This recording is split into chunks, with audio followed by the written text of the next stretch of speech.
allows a dog to eat this? She gonna flip it. She gonna get it.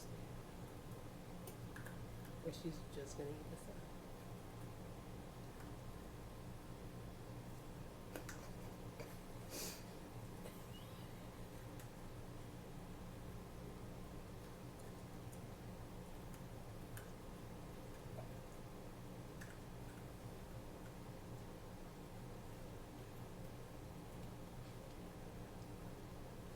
The good stuff is inside Lola. She's gonna. She's like almost at the flip, and then she just doesn't. I think she's eating it. Remember that video I showed you of the people that eat the outside of the watermelon? Oh no, she'll eat the outside. I just thought she was gonna flip it over so she could get to the red part first, because it's usually what she gets that first. I think she just never had it upside down. I don't think Lola has any type of preference over how she eats a watermelon. Lola, can I help you?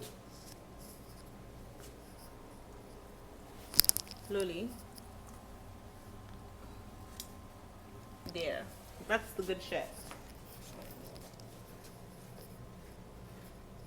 She was biting it. She wasn't even eating it. She was like peeling it. Oh. She's like, look at that. Would you look at this? Someone has left a whole watermelon here.